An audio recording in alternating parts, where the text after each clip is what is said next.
I welcome you back to today's session of physics of class 12th. We were studying 10th chapter magnetic fields due to electric current. I am Rajkumar Mule from Ferguson College and we were discussing torque acting on current carrying loop when it is kept in an external magnetic field. The then torque tau is equal to NBIA sine theta. In today's lecture, we are going to see and study the working of permanent magnet moving coil galvanometer, and later we will be studying the Biot-Savart's law. Dear students, we have used moving coil galvanometer in current electricity chapter for performing various experiments such as Wheatstone's bridge, Kelvin's method, or potentiometer. There we have only learnt the technical galvanometer, but we never know how these moving coil galvanometers actually work. We are going to study how these moving coil galvanometers, which are also called as permanent magnet moving coil galvanometers, works. What is its construction, etc. It's a very interesting topic, dear students. Let us see. Permanent moving coil galvanometer is made up of three important components, namely radial magnetic field, which is produced because of cylindrical magnet, which is horseshoe magnets whose ends are cut concave shaped so that the magnetic field within is radial. Second aspect is rectangular coil. You can see we have a rectangular coil with certain length and breadth. The third component of moving coil galvanometer is soft cylindrical iron core. This soft cylindrical iron core is placed inside the rectangular coil. The ends of this rectangular coil on the breadth side are such taken out and clamped, or you can say hinged along with the spring so as to rotate them about the axis which is vertical. This soft cylindrical iron core along with rectangular coil is placed inside the radial magnetic field, as you all can see here. Due to this, what happens? The purpose of having radial magnetic field is that the rectangular coil is all the time parallel to the magnetic field. You know, in the previous article, we have studied tau dash is equal to NBIA sine theta. If the magnetic field is not parallel, then sine theta will change and it will be less than 1. That means the value of torque will be maximum only when rectangular coil is parallel to the magnetic field. So to achieve this, we have radial magnetic field. I hope you have understood the reason for having radial magnetic field. Then we can see that this arrangement is seen in this manner. The moving coil galvanometer arrangement is in this manner.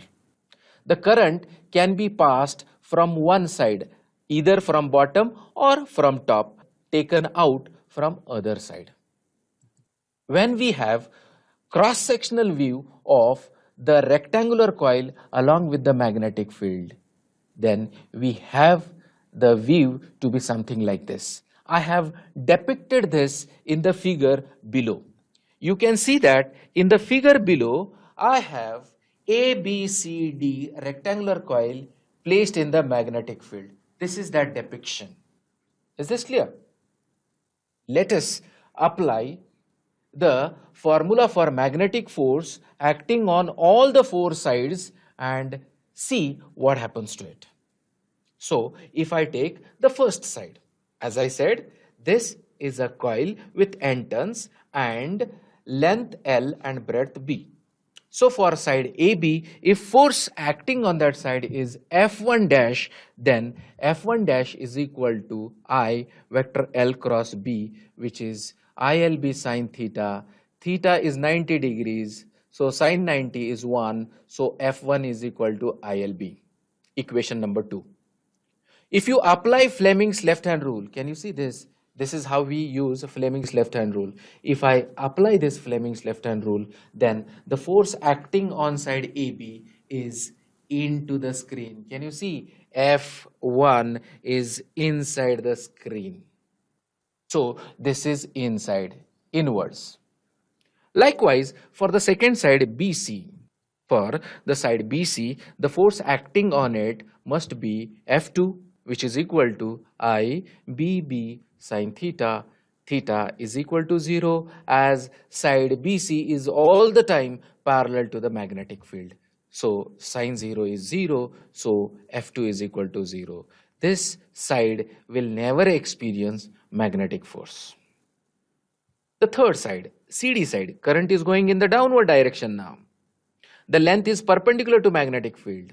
So magnetic force F3 acting on CD must be equal to ILB sine theta. Theta in this case is 90 degrees, sine 90 is 1. Therefore, F3 is equal to ILB. Use Fleming's left hand rule and you will see that the force acting on this side is directed outward. This force is outward. The remaining side, the fourth side, force acting on dA must be equal to IBB sine theta. Even this side is parallel to magnetic field, but the flow of current is anti-parallel to B.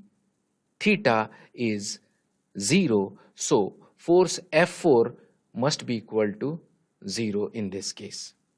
So what we can say is that these two forces, F2 is equal to 0 and F4 is equal to 0. So there is no force acting on second and fourth side. There are only two forces, F1 and F3.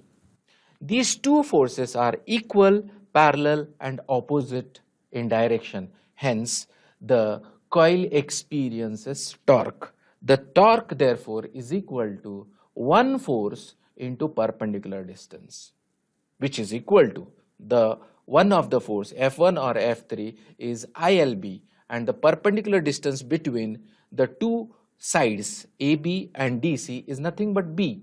So it is tau is equal to BI in bracket L into B. L into B is nothing but area of the coil. Therefore, tau is equal to BIA. Remember, this formula is true if it is a loop, number of turn equal to 1. If it is a coil with n turns, then the torque tau must be equal to NBIA, equation number 6. So this is the torque acting on the current carrying coil when current is made to flow through it. But remember, when current is flowing and the coil is undergoing rotation because of torque, then the springs that are there on top, can you see in this case here, there is one more spring at the bottom here. These springs develops restoring torque within.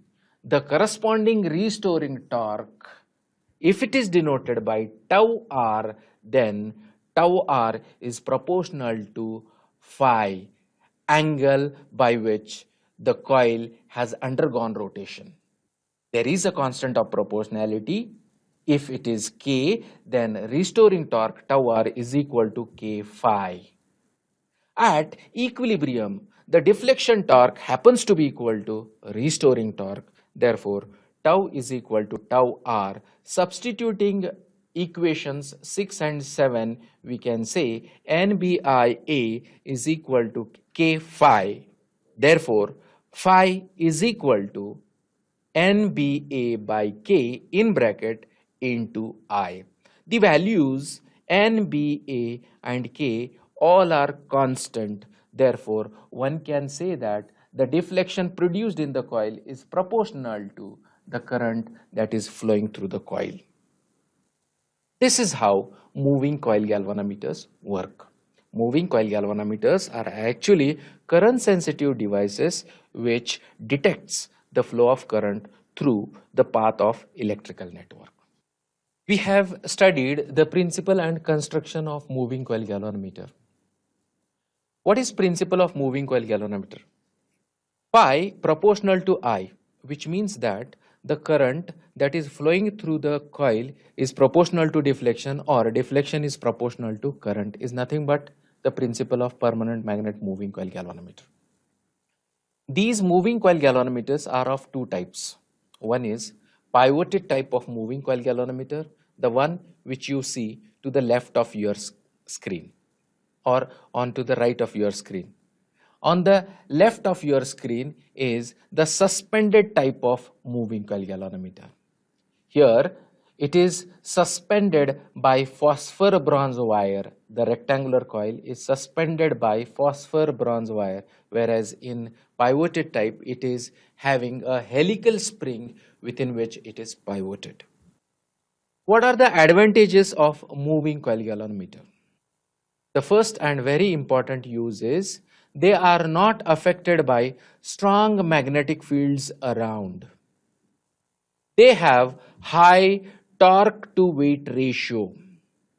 Third one, moving coil galvanometers are very accurate and reliable, and they have uniform scales. Dear students, we are on to very important part of this chapter, that is Biot-Savart law. In the beginning, during introduction, we have studied that Oersted has theoretically explained us that magnetic field is produced around current carrying wires. He never gave us a mathematical formula to obtain how much magnetic field is produced. This was done by Biot-Savart, and it is by his name that we call it as Biot-Savart's law. What is that law which gives us mathematical expression to derive magnetic field around the current carrying wire? Let us see. Here in this video you will see that there is a wire which is carrying current I in the upward direction. See, I is the current that is going through this wire, right, in the upward direction. This wire is divided into number of small elements of length dl. See, this is small length dl of this wire. Then by Biot-Savart, what he said, if we have a point P at a distance r from the center of element length dl, making an angle theta with the tangent drawn to that element. If I draw a tangent to that element, then that tangent is this one. Then the length joining P and center of dl makes an angle theta. The magnetic field produced at point P will be very small, and let us call it as dB. The direction of this magnetic field will be like this by right hand rule. So Biot-Savart states that the magnetic field dB produced at point P is proportional to current flowing through element dl I. Equation 1. dB is also proportional to length of element dl, and dB is inversely proportional to square of the distance between P and center of element dl, due to which it is also called as inverse square law. Therefore, from first three equations, we can say that dB is proportional to I dl by r square. In vector form, dB vector is proportional to I vector dl cross vector r upon r cube. This is very important expression which is given in vector form. Rewriting this in its magnitude form, we get dB proportional to I dl r sin theta upon r cube. R gets cancelled, and we can finally say that by introducing a constant of proportionality, which is mu 0 by 4 pi, we get dB is equal to mu 0 by 4 pi I dl sine theta upon r square. The value of mu 0 is given on the right hand side. It is equal to 4 pi into 10 to the power minus 7 Tesla meter per ampere. Dear students, this mu 0 is called permeability of free space or vacuum, or you can say for air.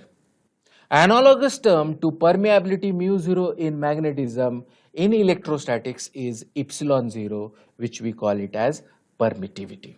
Therefore, the value of mu 0 upon 4 pi in terms of SI is given as 10 to the power minus 7 SI unit.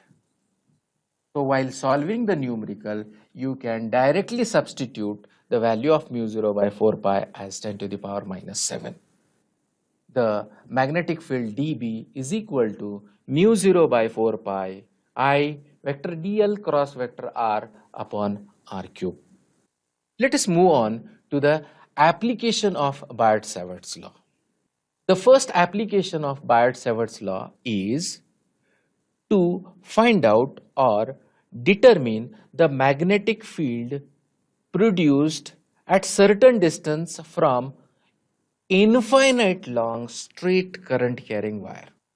You can go through the heading magnetic field induction around a straight current carrying wire. You can see in the figure that I have shown, I have got a long wire, say, whose length is infinity from bottom to top. Current I is flowing through this wire. This is the direction of current that is going upward. Okay. So the magnetic field produced around this current carrying wire by right hand thumb rule is in this manner. You all can see the magnetic field is produced in this manner. So if I have a point P at a distance r from this current carrying wire, then the direction of magnetic field at point P should be into the screen, and you know the direction is given by cross circle. So the magnetic field here is, if it is denoted by B, is directed into the screen. Let us use Biot-Savart's law to derive the expression for this magnetic field B. Now let us divide this. This is the wire. This wire is from infinity bottom. This side is infinity and going to infinity on top, right? So this is the point somewhere. The perpendicular distance here is r, right? So if I divide this infinite long wire into small lengths, segments of length dl, then one such segment of length dl is taken, say, at this point. Length dl is taken at this point. Okay, this is that dl. Now if I join a line, if I join point center of this to point P, which is nothing but r, small r, then this line makes an angle theta with that of dl. So by Biot-Savart's law, the magnetic field dB produced at point P due to this element dl must be equal to mu 0 by 4 pi I vector dl cross vector r by r cube. Equation number 1. I hope you have understood. What I have done, I have taken small length element dl and I am trying to find out magnetic field at point P due to that dl. Right? Now, if like this, all the magnetic fields due to all such elements from infinity, negative infinity to positive infinity, if it is taken and added all together, then whatever we get at point P is nothing but the net magnetic field. We can do it like this, or we can do it other way around also. Suppose if this point is O, this infinity point is say A and this infinity point is say B. Then can I say the magnetic field produced because of semi-infinite wire OB must be equal to the magnetic field due to semi-infinite long wire from O to A? Or can I say the net magnetic field produced at point P due to this infinite long wire is equal to 2 times the magnetic field produced at point P due to semi-infinite part of the wire? That is what I have written here in equation 2. Net magnetic field at point P, if it is denoted by B, then it should be equal to 2 times the sum of magnetic fields from 0 to infinity for the semi-infinite wire from say O to B. Substitute the magnitude of equation 1 in equation 2, we get B is equal to 2 mu 0 by 4 pi integration I dl sin theta upon r square from 0 to infinity, and from, if this point is O dash, then from right angle triangle O dash OP, can we say that R is equal to square root of L square plus R square, equation number 4.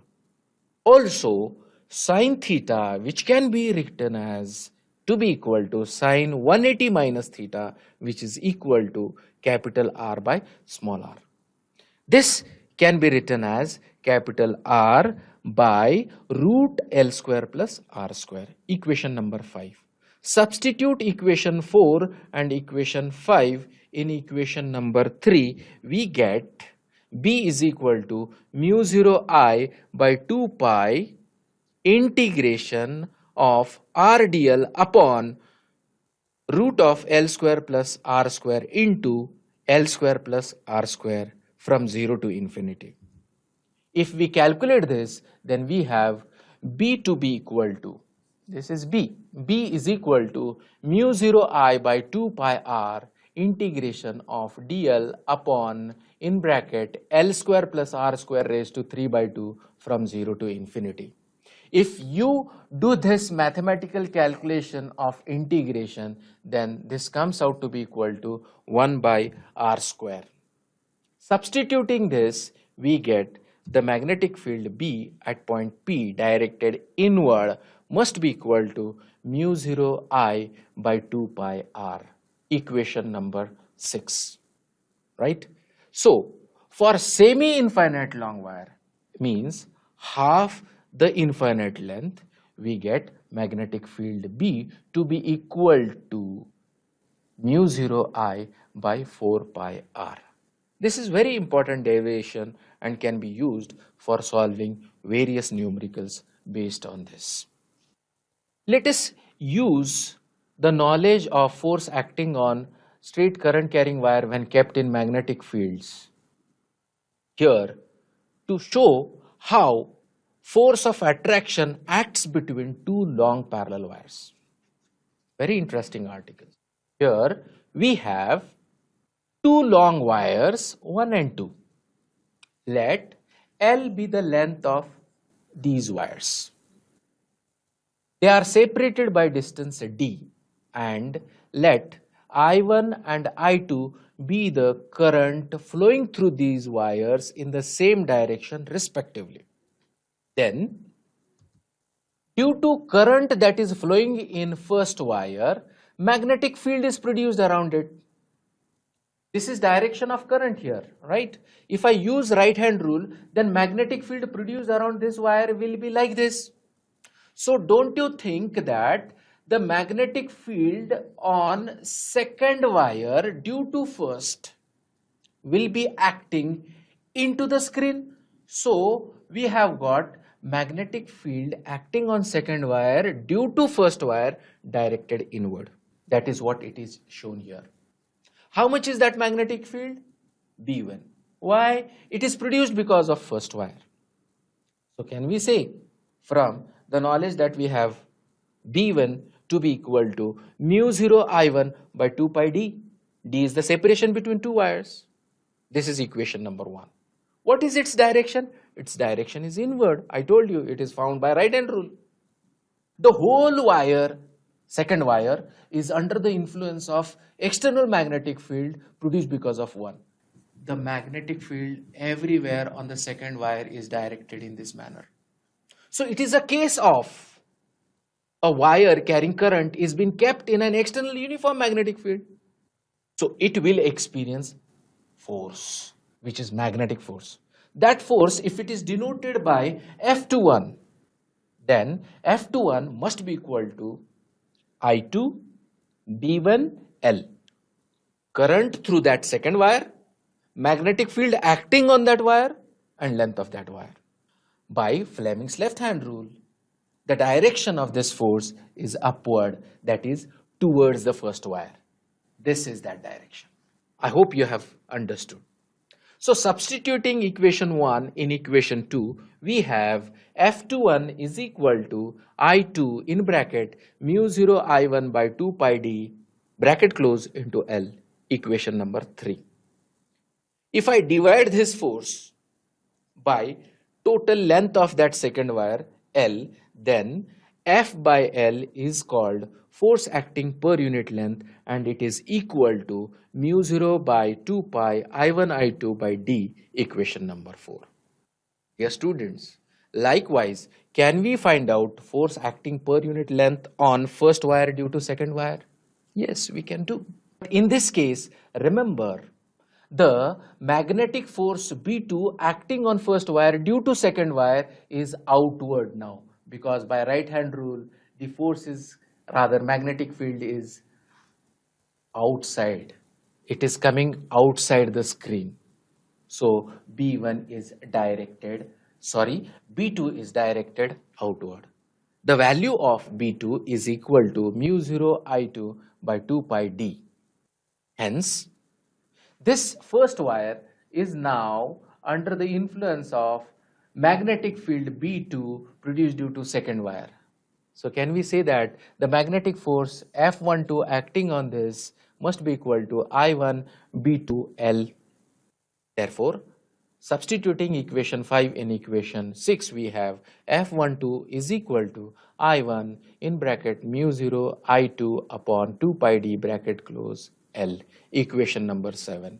From equation 3 and equation 7, we can say that the force F21 is equal in magnitude but opposite to that of force acting on one wire due to second wire. Can we say that force acting per unit length on each wire 1 and 2 is same and is equal to mu 0 I1 I2 by 2 pi d? One important thing we can observe here is that the force F21 is this side, F12 is this side. That means these two wires happens to attract each other. Therefore, you might see these wires to be like this. They attract each other. So can we conclude this article by saying that whenever currents are parallel in the same direction, wires attract each other, and hence when currents are in opposite direction, that is they are anti-parallel, then wires repel each other. Dear students, today's session of lecture has been very productive and interesting. In this, we have studied Biot-Savart's law and its application along with the working of moving coil galvanometer.